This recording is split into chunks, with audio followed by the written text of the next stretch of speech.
today. Here we go, walking along an English country lane. Here we go, walkers against the war, cyclists against the war.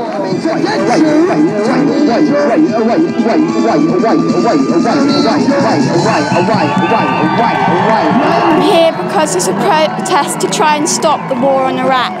We came here on a coach and there was a procession, and now people are going to put banners all over the fences. I'm putting my messages on the fence. We've come down from North Wales this morning, and I just feel we have to do everything all the time as much as we can at the moment. Most of the population is against this. There's no reason.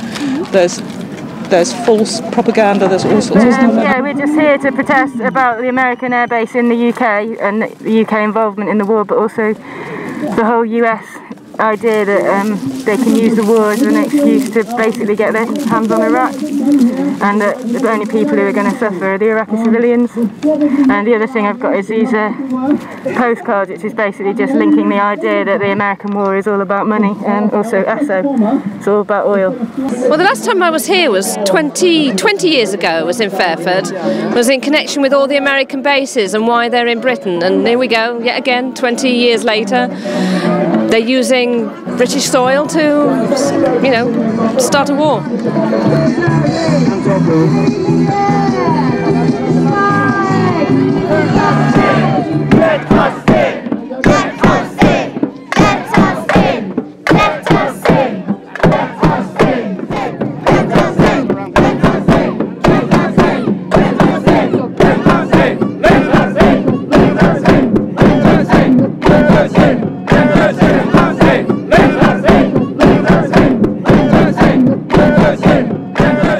The whole idea of the Stroud weapons inspectors, I think, was inspired, and I mean that's taken off all around the world, you know, in the sense it was in Switzerland, there was in Canada, they're doing it in bases in Canada.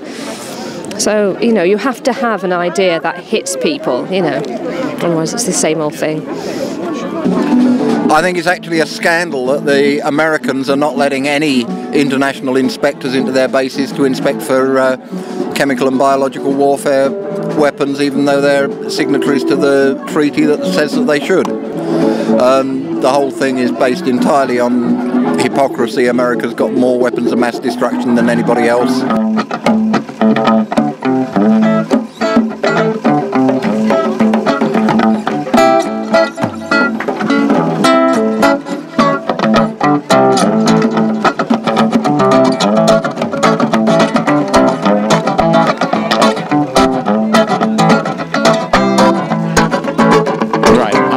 RAF and ex-British Airways, but I'm retired. I have been retired for 10 years.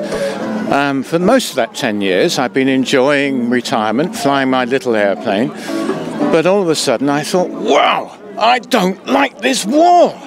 I'm dead against this war. I'm 64, so yes, I was involved with the Cold War. I used to fly around in machines called Shackletons, and we were on the lookout for Russian missile-firing submarines. And I had a few incidents, some amusing, some less than amusing. But rather later than that, when I started flying for an airline, I started going to the Middle East rather a lot, and I managed to visit some of the awful sites, like the refugee camps in Lebanon, where thousands were killed by bombing and by shelling. And I went to the Falklands, and it was there that I really got a handle on the idea that if you disagree with someone, the worst possible way to settle the argument is to blow the person to pieces. Oh, damn it, I'm an ex-RAF guy, and I used to think I was out there protecting the country against whatever. It's not like that. Third world country in suffering and pain. Before the war started, didn't even know its name. Watch it on the TV, isn't it a shame? Then switch it off and play the latest computer game. Star Wars isn't just a kid's story. The Empire Strikes Back, increasing its glory. We've got the new technology to blow us all away. The same old death dealing at the end of the day. Corporate war, every bomb is a profit. One finger on the trigger, one hand in the pocket. Profiteers all gotta hear this call. Payback time will come. sure as the rising sun. Your payback's gonna come.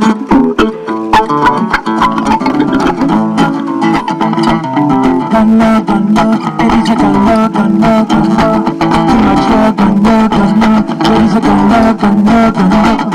Too much war. Too much war. Too much war. Too much war. Too much. Too much. Too much. Too much. Too much war. Too much war.